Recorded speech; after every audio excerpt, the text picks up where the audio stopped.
Hello and welcome to the Pirates Fan Forum here on DK Pittsburgh Sports Podcast Network. I'm your host, Gary Morgan. With me, as always, my good friend, Jim Stam. And I mean always, because Jim Stam is always here every single week. I have to really give Jim a pat on the back. Dude's busy running his kid around all over the place. He's even got stepkids in town this time. And here's this dude making time for this show every week. Drama-free, not creating problems, not fighting, not pretending he invented talking baseball. It's it's just great, man. 151 episodes in, pretty drama-free. I love it. Yeah, I mean, we are, well, first of all, thank you. It's baseball, so I don't want it too big of a pat on the back. I love it. I love catching up with you every week, which is kind of what we have to do. You're busy, I'm busy. It's our book club, like we were saying. Yeah. It's like this is when me and you can get together and talk some baseball. But I got to tell you, I'm blessed. I've got been super busy with baseball. I'm on a baseball field, or talking baseball, or chatting baseball with everybody on Twitter. And for the most part, everybody's pretty well behaved. There's some weird stuff going on out there. I don't get involved in it. You don't get involved in it. But it's entertaining, I will say, to kind of view from afar, is it not?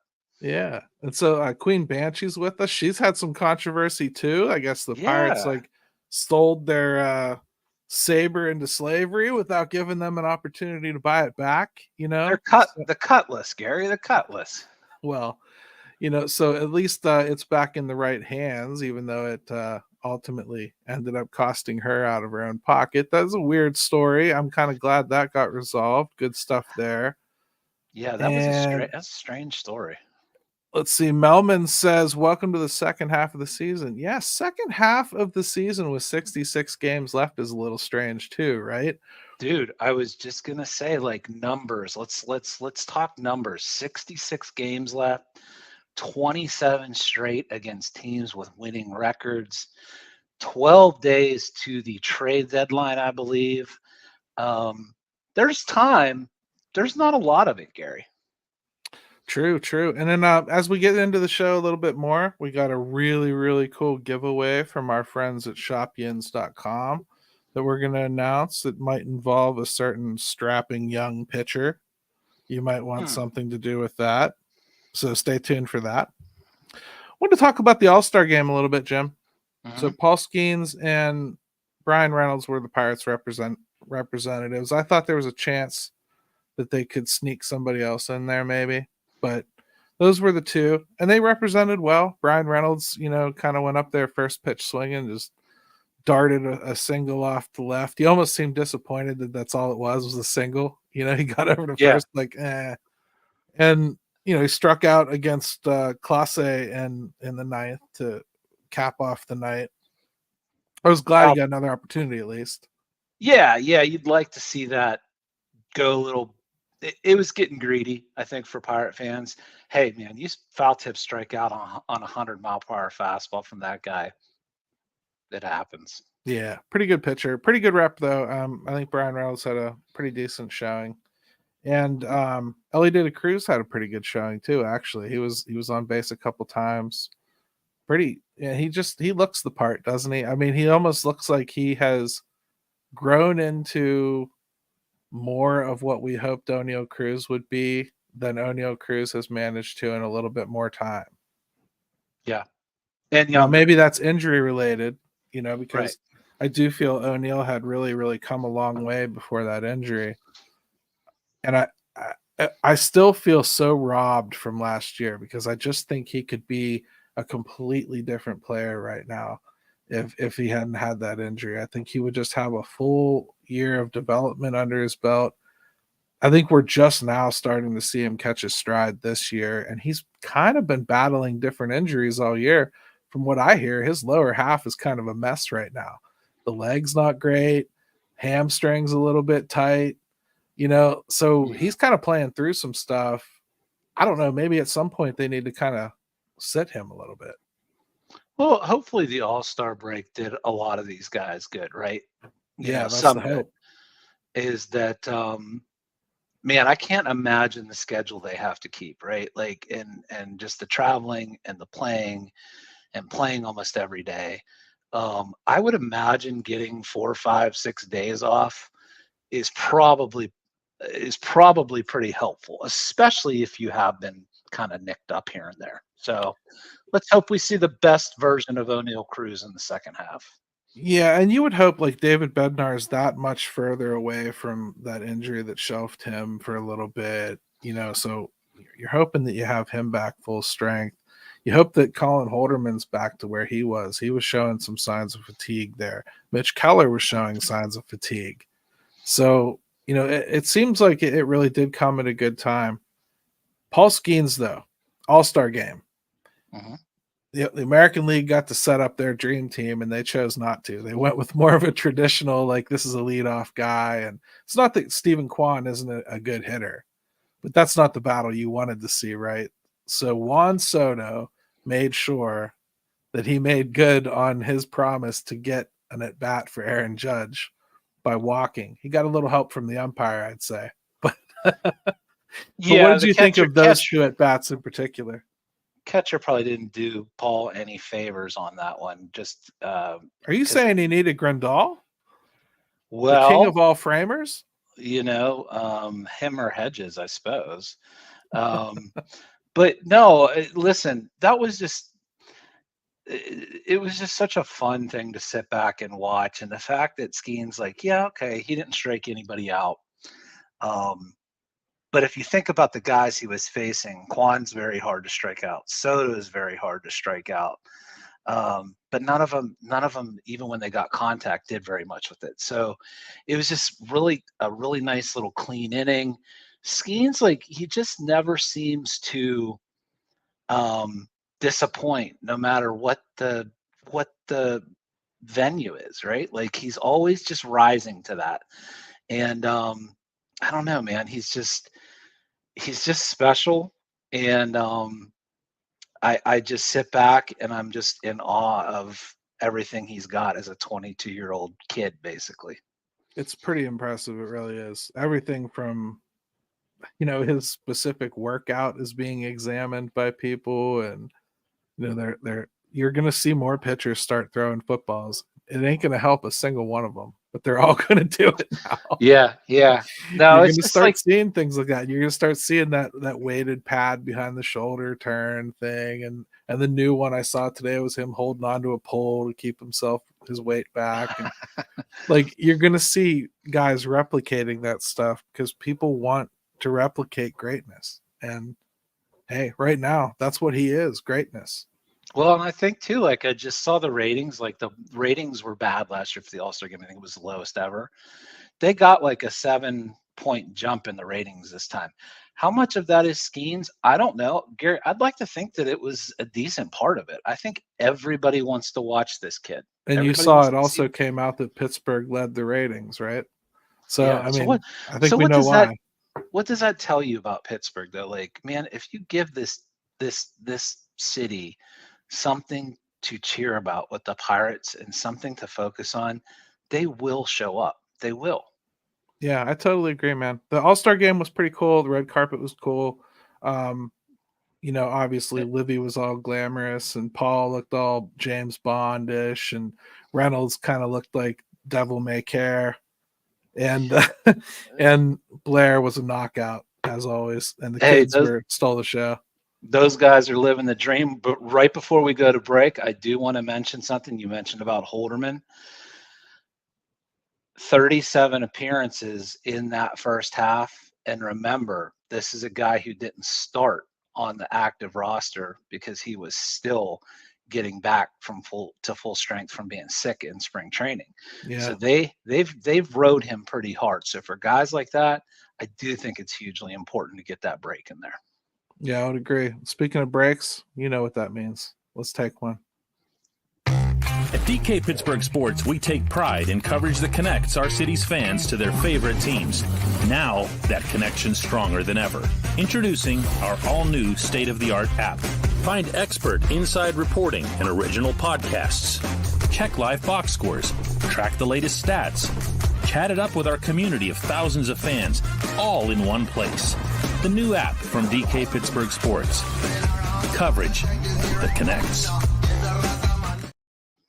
All right, welcome back to the Pirates Fan Forum. And speaking of DK Pittsburgh Sports, don't forget next Tuesday is their, actually, I guess this upcoming Tuesday is their 10-year anniversary. They're having a little get-together down there at their HQ and shop downtown. Yours truly will be around there for a little bit at least. And if you see me, stop over and say hi.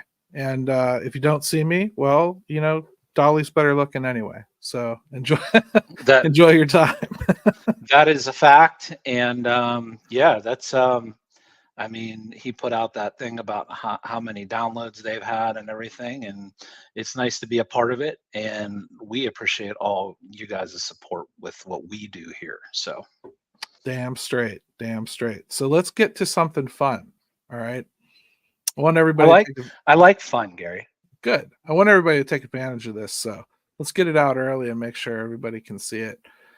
We have a pretty cool giveaway here from our friends at shopyins.com. All you got to do is go to their website, www.shopyins.com, and down in the bottom left will pop up a little button that says giveaway. Click on that. All you got to do is give them your name and email address, and you're entered to win.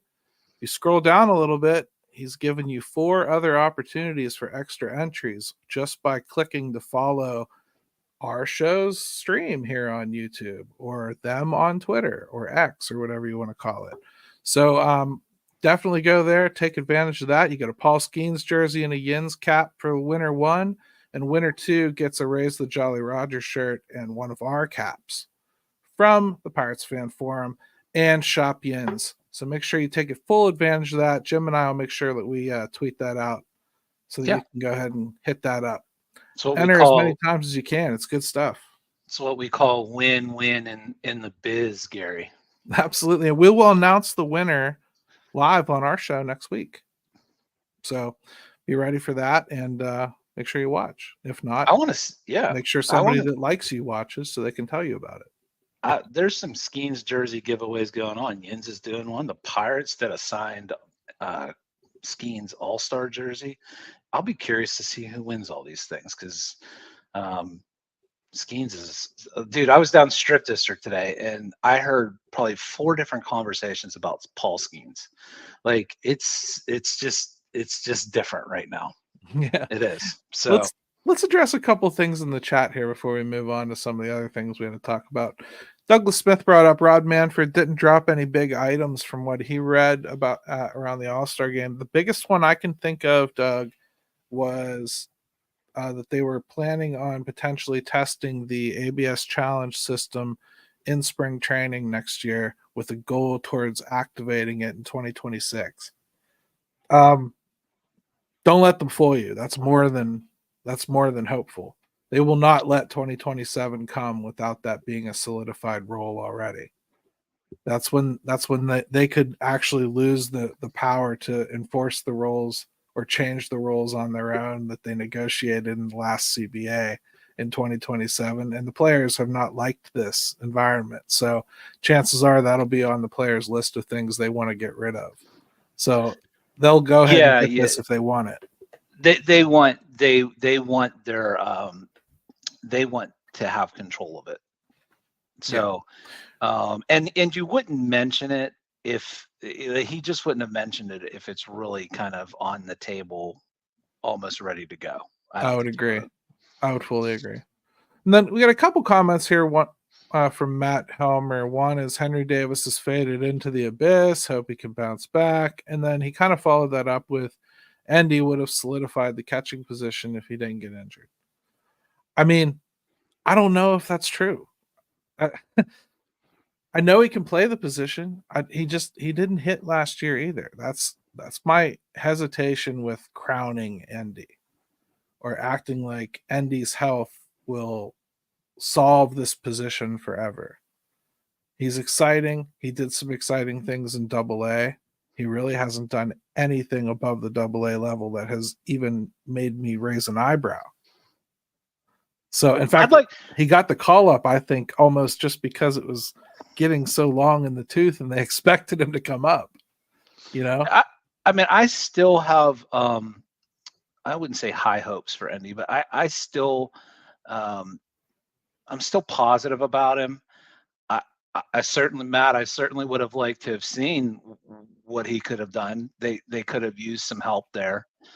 Joey Bart's just been a gift from heaven, really. So, you know, we probably It's funny that we look at it like that. I agree with you. He's been really, really good, and we're very fortunate that they picked him up. But Joey Bart's 27 years old. Henry Davis is 24, right? Yeah, I think 24. They have almost the exact same pedigree. We just picked up Joey Bart off waivers. So, like, do I think it's time to, like, be raising the panic button on Henry Davis? Like, he's never going to do anything. I believe in the bat more than I believed in Joey Bart's bat. He was a defensive first catcher that had a good stick. Henry Davis is a hitter first that might stick at catcher. So I'm not 100% sure we even know what Davis is yet. He could very much have like an Andrew Vaughn type career where like he doesn't quite stick at catcher. They kind of like his bat. They put him in there. They have another guy similar to him that they mess around with, you know. Who knows yet?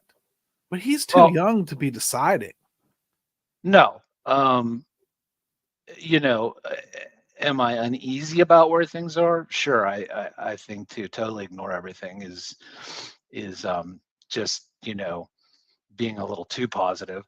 Whoever mentioned about him being, you know, gone into the abyss this year, I got to tell you, I almost am glad right now that he is not somebody that has to come up right this second, has to produce.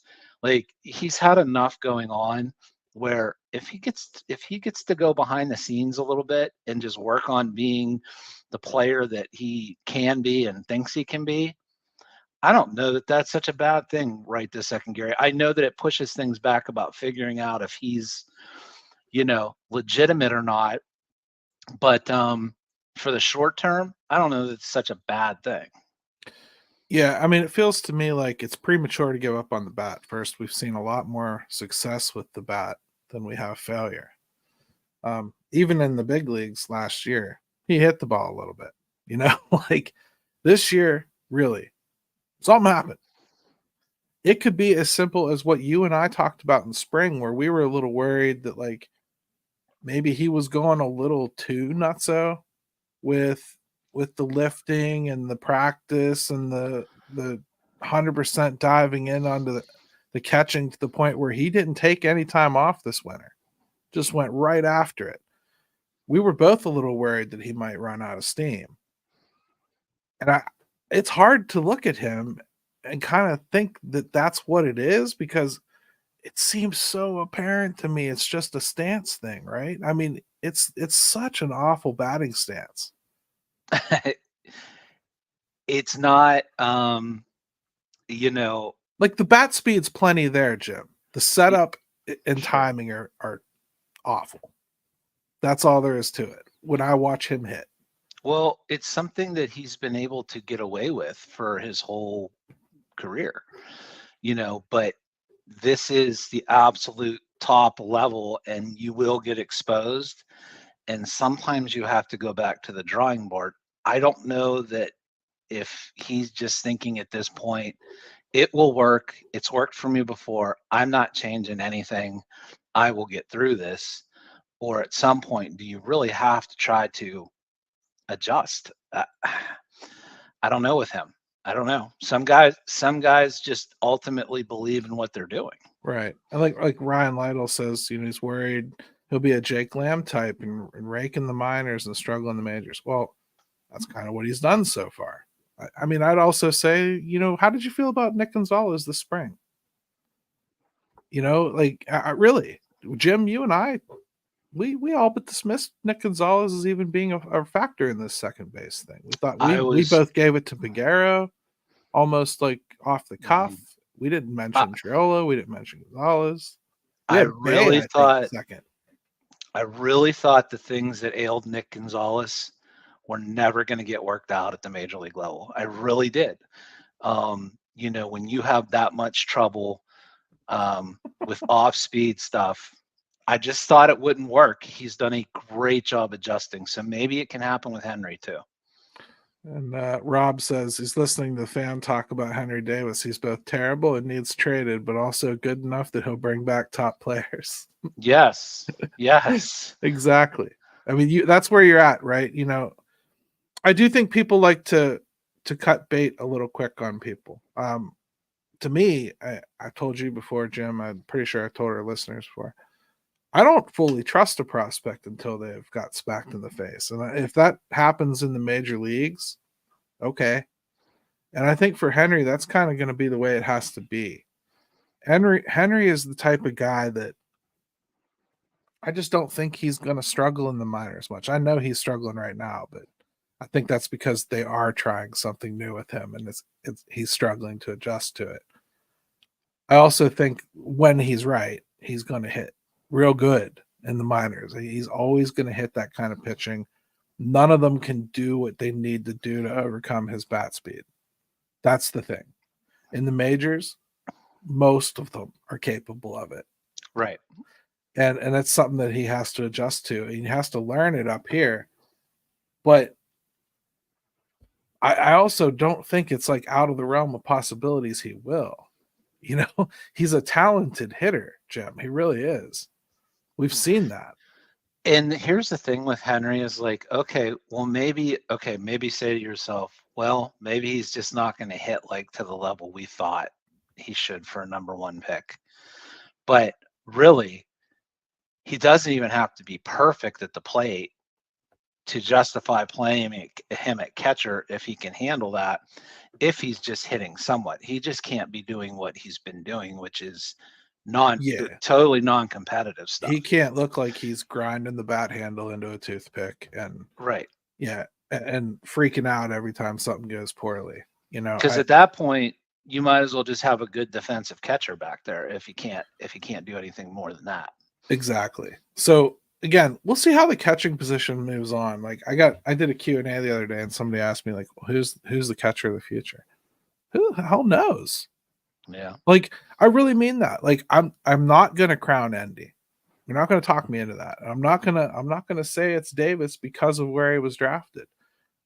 Right now, if you want my honest answer, I'll go into spring probably with Joey Bart as my starter. And I'll let the other kids fight for who gets to be the backup and hope one of them takes it over as the season plays out from Joey. Yeah. And the other one is on my bench and plays wherever. And you've mentioned this before, and I tried to mention it during this, which was, that I'm okay with Henry taking the time. It's not a great spot to be in when you're starting to try to be competitive, and you had hoped that this would be working itself out before this.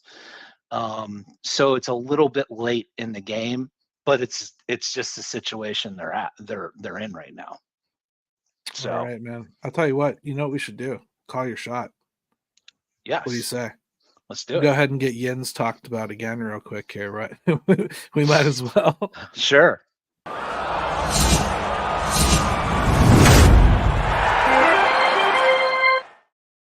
All right, again, head over to shopyins.com and check out all their stuff they have over there for sale. And to get a nice discount on it, Ethan here, our friend Ethan Smith, has submitted a pretty cool question for Call Your Shot. If you had to pick one player for the Pirates to trade for, who would it be and why?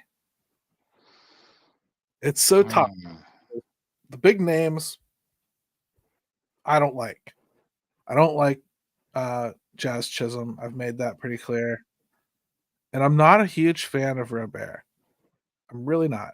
That series that we played in Chicago, he's crazy talented, great player. But man, Odell Cruz got a double like right over him because he was just jogging back to it. Like It I sounds to hustle, man. sounds to me like he's a guy that needs to be engaged, right? Like the season has to mean something. I'm not excusing him because I don't watch him enough. He had that real weird play where they had the sack fly situation for was it Cleveland? It was going to win the game, and he didn't even bother throwing the ball. Did Right. you see that? Like it was just bizarre. Like he Yes. probably wasn't going to get him, but he didn't even try. I mean, maybe the guy tears his Achilles and falls down. Like you have to make the throw. He That's didn't all do I'm it. saying, man. I didn't It's like just it. And he's super talented guy, but man, you're gonna have to give up a boatload to get him too. and And he Robert hasn't been. Hagelin says here, I'm sorry, Robert Hagelin says both guys can't stay on the field. So I agree. That's where I am on both of them. Neil says Ryan McMahon said he's not going anywhere. So two things on that. Players don't get to make that decision unless they have a no trade clause, and I don't believe Ryan has an aggressive one. Two, the Rockies ownership said that probably 3 months ago, so I'm not shocked about that. Guerrero Jr. The Blue Jays, I do believe, have kind of been saying to everyone they're holding on to Bichette and Guerrero and going after it one more year next year. So I kind of expect them to do that. I think that they really have some hope they can get something done with one of them, and I'm not sure which. So I think they might hold on to both in the hopes that they get one of them locked down at least. Yeah, it as far as a name, man, I gotta tell you, everybody just has. There's just something about whoever you choose that doesn't quite either fit or are they worth giving up what someone's going to ask to get them. I don't really know that I have a specific name of somebody that I think like, oh, you absolutely have to go get this guy. Yeah, like Ryan Lytle says JJ Bleday. I don't think the A's will trade JJ Bleday. I think JJ Bleday is kind of like I don't think that he's going to be this player necessarily, but he's kind of like their Brian Reynolds. He's their foot in the sand. We got this guy to help bring us out of this, not to. And everybody needs to remember they have a timeline for when they need to be good. They need to be good when they get to Vegas. They don't need to start getting good when they get to Vegas. They need to be on the way to good. Right. Yes. Starting to build toward that. So I would not be thinking the A's will be trading Mason Miller or JJ Bleday. I think if you want something from the A's, you're going to pry away something like Brent Rooker or something along those lines. You're not going to get one of their foundational pieces because they're trying to build. It would be like us going back in time and trading Brian Hayes in 2021 because we stunk. You get what I mean? Right. That's where the A's are right now. And I guess what I would ask of you as fans is don't be the national media. Don't think that all the good teams need all of the bad teams' players without just discriminating through their roster what's actually going on and where they actually are in their build. The A's aren't to the point where everything they bring up has to be sold right back out the door. They're at the point where they're trying to bring it in, hold on to it, develop it, turn it into something, and run a cheap team like the A's always do. Yeah. So Bleday's there. Sorry. Even the White Sox don't really have to do anything. Yeah. I mean, like even the two big names there. What's that? Keep in mind, they're using Mason Miller as a closer this year, but he came up as a starter, and they may turn around and move him back. This was to save his arm this year because they didn't think they could get the innings built up as a starter. So he might not be like this closer you sell for a ton of prospects. I really, really would pump the brakes on the A's moving anything of note. That's all I'm saying. Yeah. He stink too, but they don't want to send anybody out. Like I like Doyle, but He's like on his second year. Like, why would they do that? They're That's in what the that's what Bills. I'm saying. Like everything you name or people bring up, like there's something about it that maybe just doesn't fit quite right. I will say this, Gary. I actually do think that this year might be very underwhelming at the trade deadline. I can see it shaping up that way. There's too many teams. The trade deadline's 12 days away. Asking prices are going to be super high. I don't know that you're going to see This a might lot of be true, craziness. actually, what Rob just said. Holy crap. Michael A. Taylor might be the second best center fielder in next year's free agent class. Oh God, you might be right. He might be. That's the thing. Like I know people talk about Jazz. I mean, there's so much going on with that guy. Yes, he's talented. The Rays have some players they're making available. Randy Arozarena. I think he's somebody I would take a look at. I do. Like I know he has struggled this year, but I just looked recently. I think he still had 14 homers and 12 steals. He's been pretty productive. He's been on teams that have won and got to the postseason. How I about think they're Isak Paredes? yeah. I mean, did he play? Is that the one that's the third baseman? Third and first, yeah. Third and first. Yeah, I mean, Good like hitter. I would sniff around there a little bit, like. And they got Yandy Diaz too. Right. No, Yandy's going to cost. But, yeah. I mean, there's some right there as a team that I might look to see if maybe there's something you can do there. But again, I will remind people too, like if you just think you're going to just trade some slop back and throw in Jack Selinsky as your like sweetener to the deal, it's not going to work that way. These teams don't have to do that. Like right now, to answer the question, right now I'm kind of on Lane Thomas from Washington. I think if nothing else, he is a starting outfielder. I think he would be a starting outfielder here. And I think he can handle one of the corner outfield positions and lock it down. He does hit enough. He had 28 home runs just last year. This year less, but he's still hitting for power. He's still hitting for gap. He's fast, plays pretty good defense, and he has one more year of control. That's a guy I think I would go after. That's literally what I was just going to do, was looking at his control, because Gary, I do come back to that. Like, I really do want, if it's a move that's going to be made, I really do want it to carry into next year, or at least a year and maybe two. And that makes it even more difficult to find the right partner to do that. But I really don't want the 66 game rental for somebody that you can't count on providing something more than just this year. Because I still think this is going to be very tough for the Pirates to pull off this year. I'm okay with it if it just costs a lottery ticket. I don't care. Like, if it's just like an upgrade just for this year, like a light shot at it, why not? I'll take it. Like, it's not going to hurt anything to go and get a guy that's on, like Tommy Pham. Give me Tommy Pham for a lottery ticket. I'll take that. To me, like, right. That's a bat that, like, great. Have at it. Like, come in here and hit 10 home runs down the stretch and do what you do everywhere, and we'll jettison you off. Right. I guess my point is, like, guys, like, even though I'm saying Guerrero because we just talked about him, just 1 year left. You're not going to resign a guy like that. You'd still have to give up a lot to get him. Those are probably not, like, I know those are fun names to throw out there. It's just not the direction I would go. Yeah, I mean, because, like, a rental idea that I've heard a lot is getting Panda from the Mets. Well, the Mets are in it for one thing now, so they're probably not going to do that. And even if you could, I'm not sure. I think it would probably cost more than you would be comfortable with for one little stretch of time.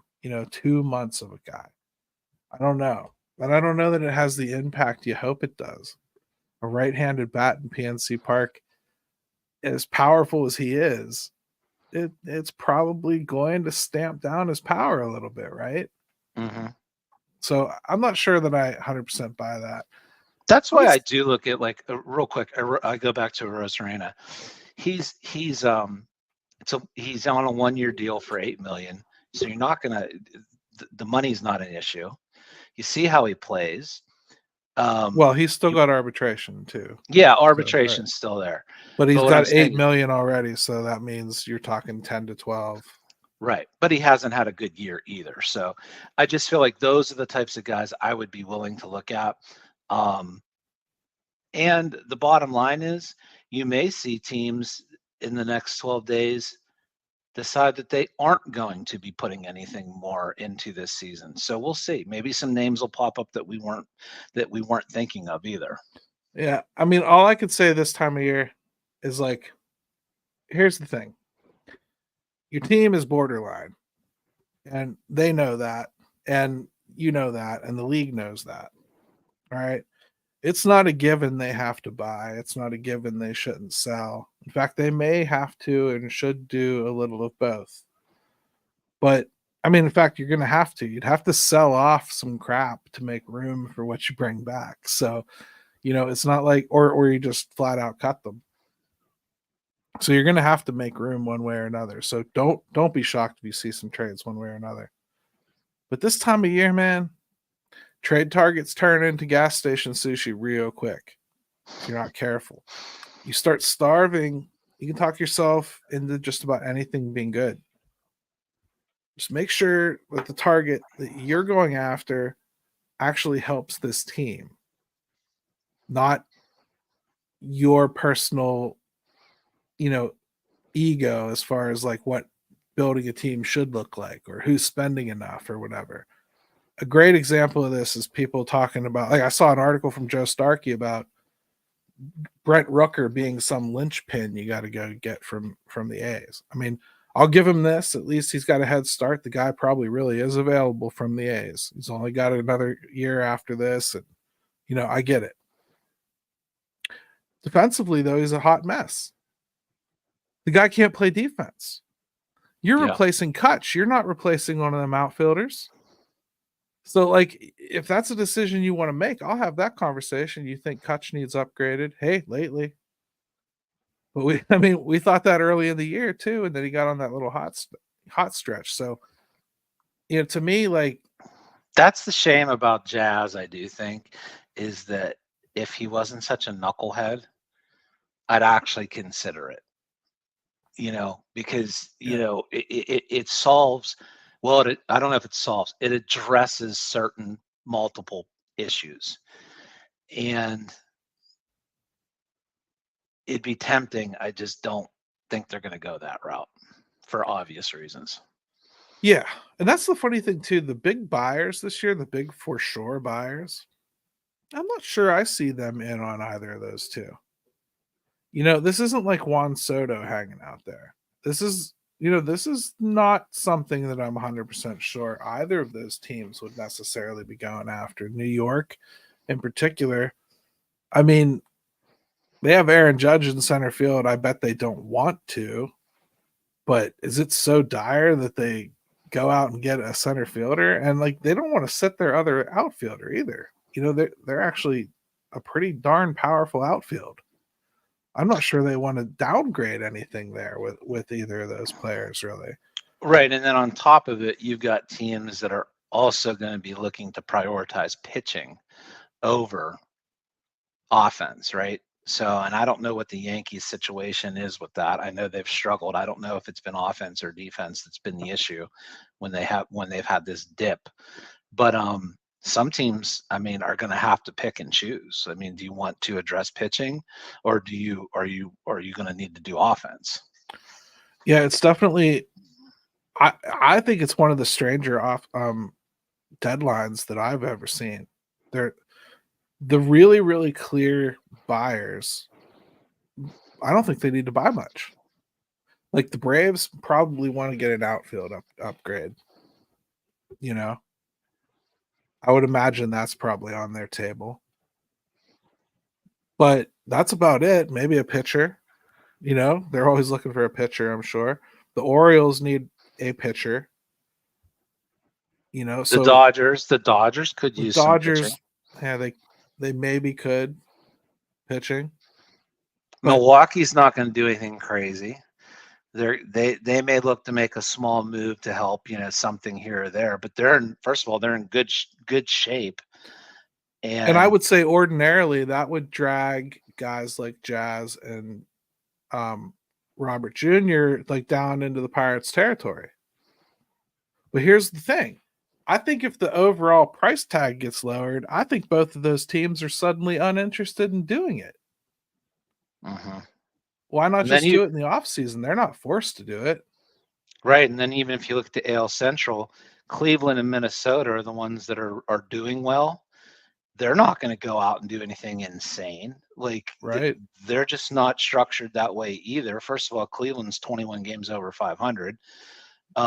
You could still see Cleveland go get a pitcher. But yeah. Sure. Yeah, but it's still going to have to be within reason, right? Like they're not going to do anything insane. Baltimore, I don't for whatever reason they still don't seem to want to, go crazy spending any money. The Yankees have money to spend. So Boston, I don't know what they're going to do.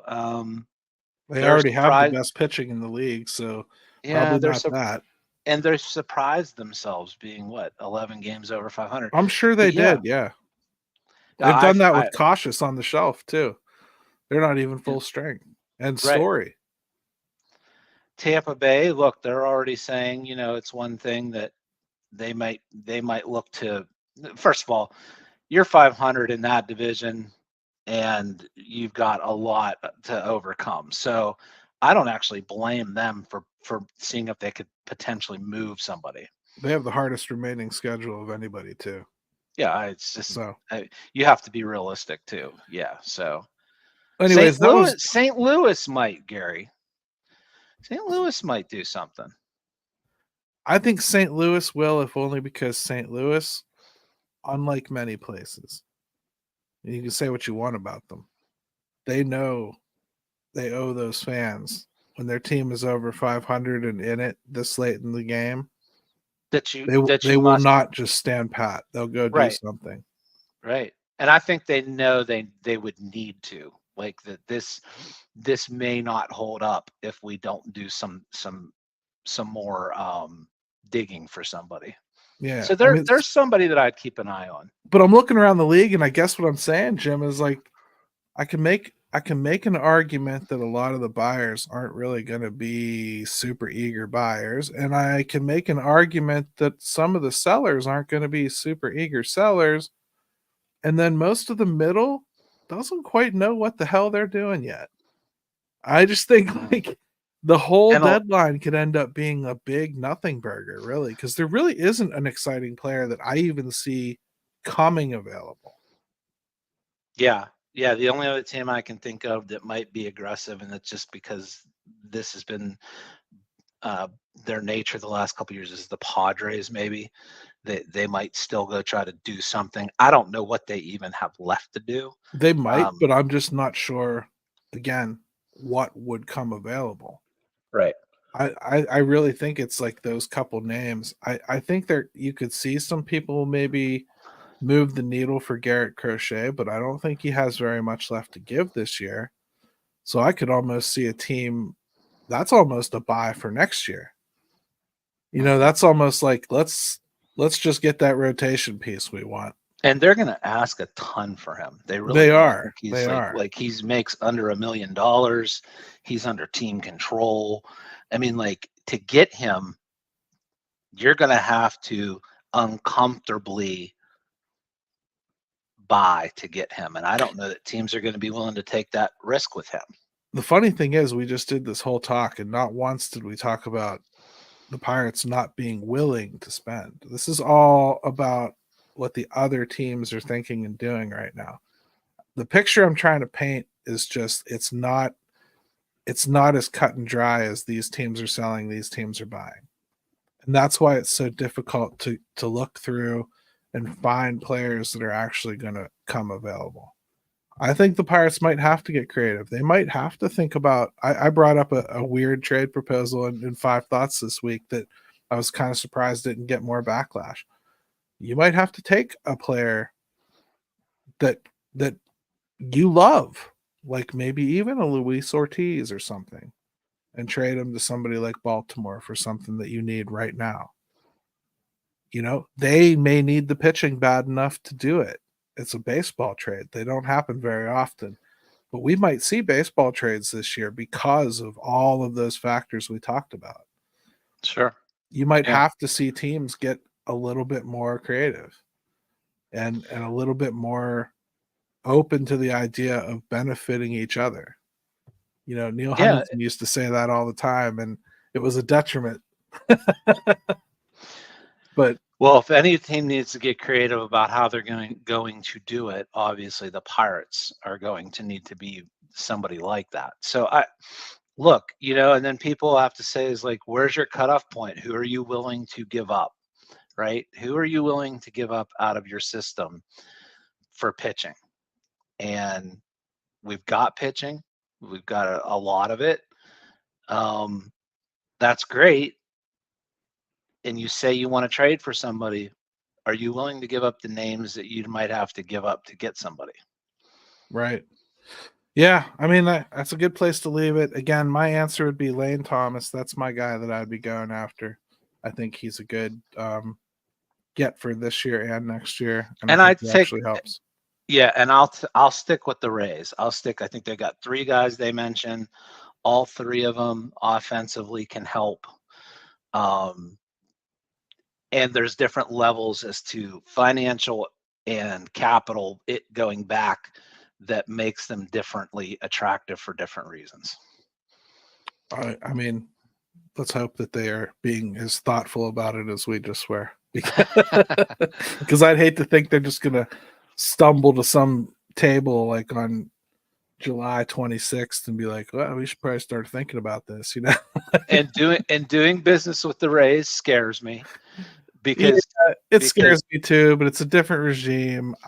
I don't believe that they would make a move quite that silly. And I also still believe that move only hurt so bad because the Pirates had absolutely nothing at the top level of their minor league system to replace the entire top level of their minor league system. They traded away to do that. So sure.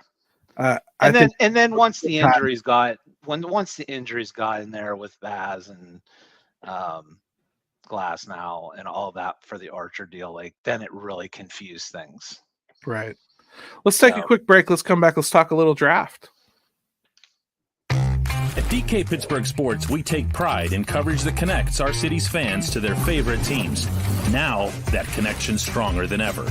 Introducing our all-new state-of-the-art app. Find expert inside reporting and original podcasts. Check live box scores. Track the latest stats. Chat it up with our community of thousands of fans, all in one place. The new app from DK Pittsburgh Sports. Coverage that connects.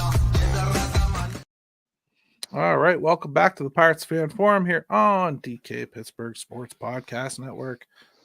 I know that we said we didn't care about the draft, and that's because we just didn't care to try to predict who they were going to pick. But now that they've actually chosen some players, of course, our little baseball minds went flying off, looking in and digging in and picking up information everywhere. And Joe Boyd on my site, Steel City Pirates, always does this really nice piece. It's a comp piece. He does it for the first couple rounds usually. And he'll walk you through like basically who he comps the selections to, puts a face to the name. It's a little bit easier to kind of understand the type of talent you've picked up when you're talking about comps. And he doesn't just go like, hey, this guy's going to be just like this guy. He says on the low end, he could be this. On the high end, he could be this. I always because I'm not a draft nut. So the comps for me are super helpful because I just want to know what they might be. And I don't spend enough time knowing that out the gate. So I love the comp stuff. Yeah. another thing I think we should touch on about Ben Cherington, he tends to be more of a ceiling picker than a floor picker. Neil Huntington used to pick guys based on their floor. Like he would pick guys that had a Major League Baseball profile, but not necessarily a ceiling that was going to get you anywhere. Ben Cherington tries to draft guys that he feels have the potential to be more like top 10 at their position, but they also come with an extra risk where they could end up bombing out entirely. Okay. So they're riskier picks, but basically no pain, no gain. You don't go for those high end talents, you don't get those high end talents. Right. Okay.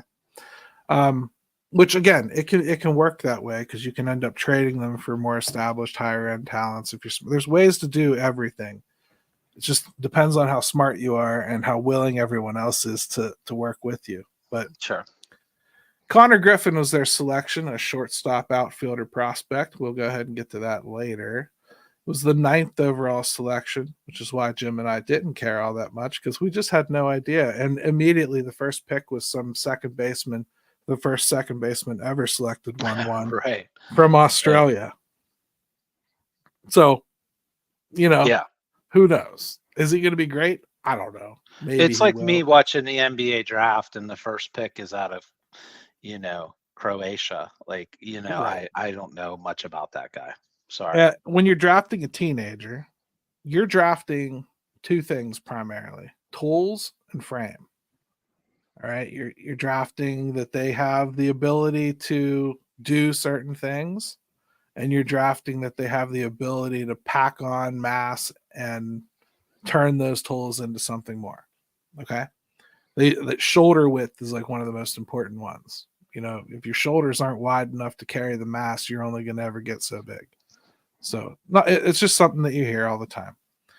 So the floor for this, according to Joe, is John Gray Jr. from Milwaukee. He was drafted in 2018. Ryder Green from the New York Yankees, and Brennan Davis from the Chicago Cubs, drafted just in 2022. The ceiling, very exciting, Julio Rodriguez. No, but that's really and truly how big of a gap there is in what this kid could be on either end, Right. And the truth tends to lie in the middle somewhere. And the realistic comp that Joe gives Mr. Griffin here is Elliot Ramos from the Giants. He was just drafted in 2018. He actually is having a real breakout season there right now, but it took a while for him to get there. Pirates comp as far as like the pick value at the time, and remember, this is based on where they were when they were picked, not necessarily where they are. Lonnie White. So, and obviously you got to take all the injuries out too. He's not saying he's going to have as many injuries as Lonnie White. But that's the comp picks for Connor Griffin. Are you excited? He does seem like a big kid, Jim, and I certainly like some of the video clips I saw, but I'm not going to pretend I know one way or another yet. How about you? Yeah, I mean, like clearly what this guy is, I don't know if you want to go the boom or bust route, but like there does seem to be a big difference between the floor and the ceiling. And sometimes with high school kids is they are just kids, man. So like you don't know what they're going to turn into. All you can do is look. They talked about how toolsy the guy was and great character kid and has a ton of upside. Gary, they showed a clip of Bobby Witt Jr. the other day during the home run derby in high school. He looked like he was 14. Like, right.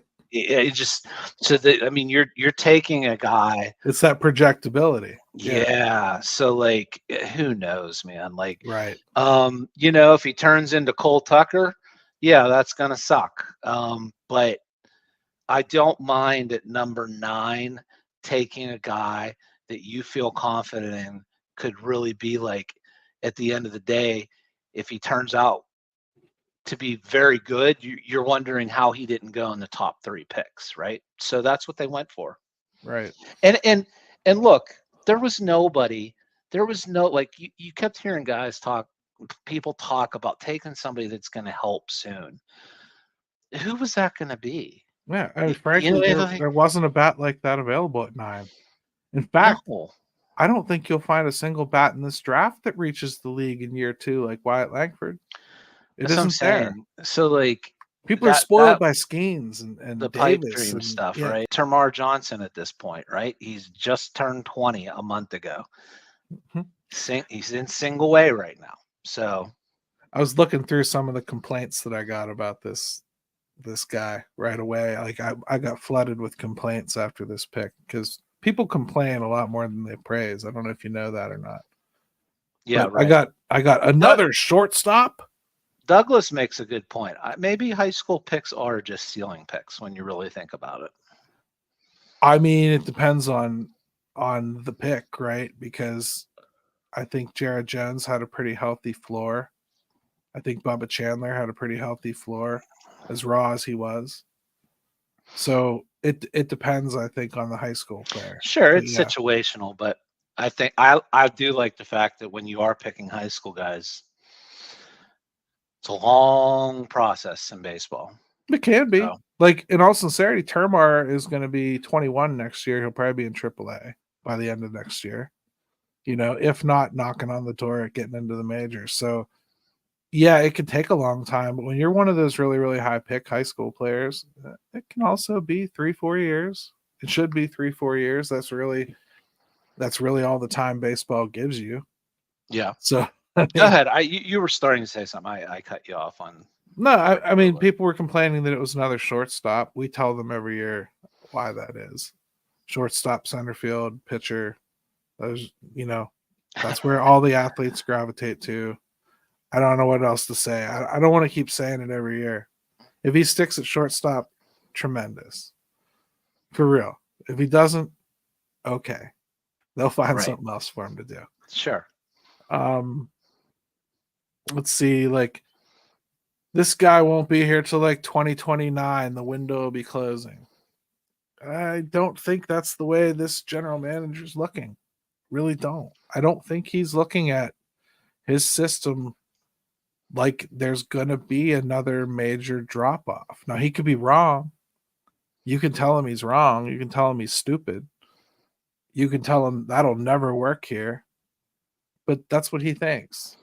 So that's what he's trying to do. When he's drafting people he thinks are going to be good players. He's not drafting them going like, ooh, he won't be here for 3 more years. We can't do that. That's just not the way you do this. I mean, it's not. Well, and you just like it's drafting and developing, so you don't know who's gonna get there or when. You just don't know at the beginning stage of when you take somebody. I mean, the only other thing I saw was that there's better hitters out there on the board still. And again, I kind of think that's a now thing. You're right about that.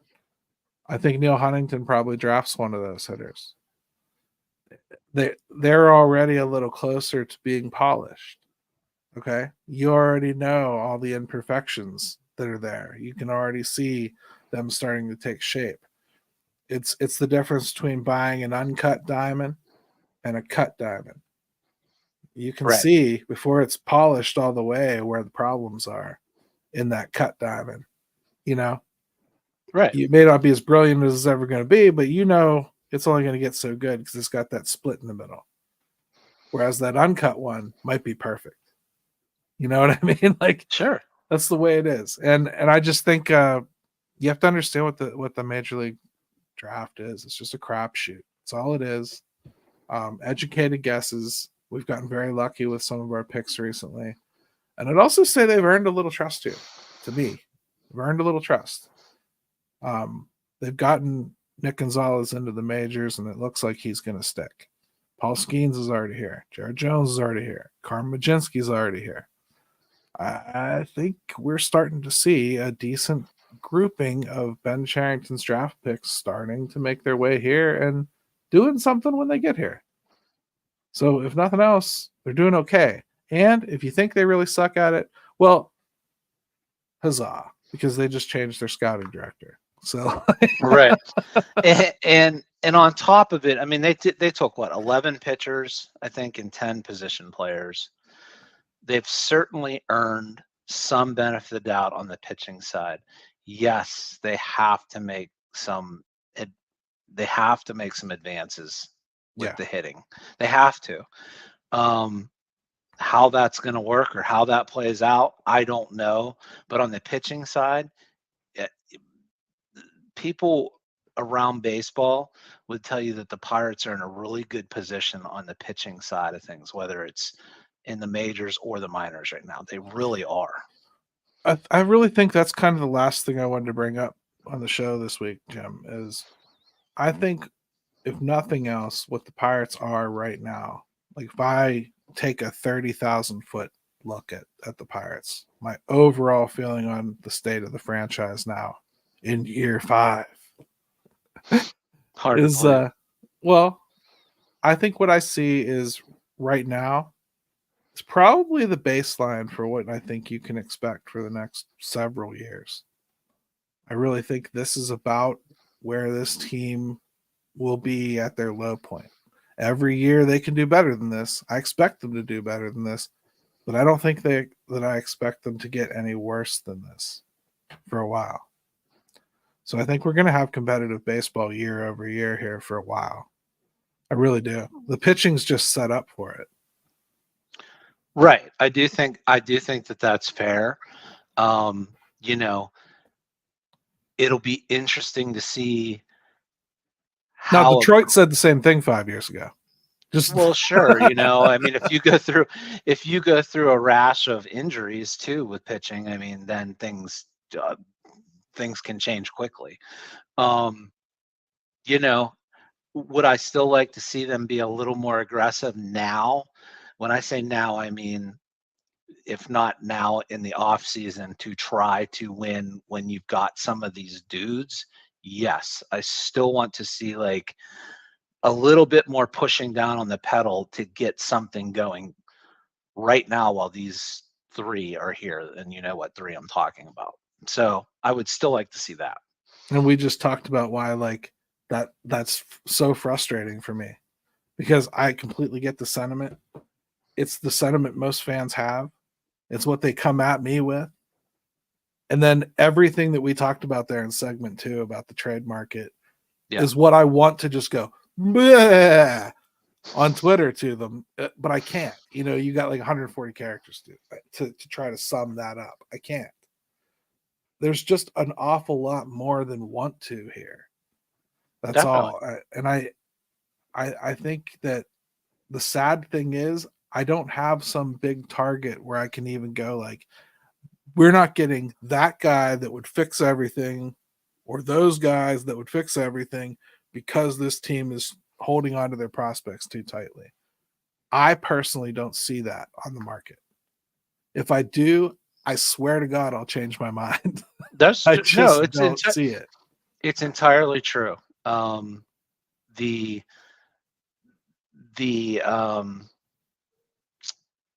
atmosphere is the atmosphere, and it's going to be tough to poke through that and get what you want.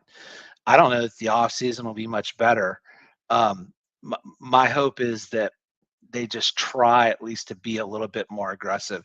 If you take a swing and a miss, fine. If you get somebody that doesn't work out, I can even live with that. As long as it's nothing insane. Right. I think that most reasonable fans that follow this team, I would say that that's probably where they're at. Just like don't not try to do anything. Just try to get it to where it needs to be quicker if we can do it. Yeah, especially at a position where we know there's trouble still, even next year.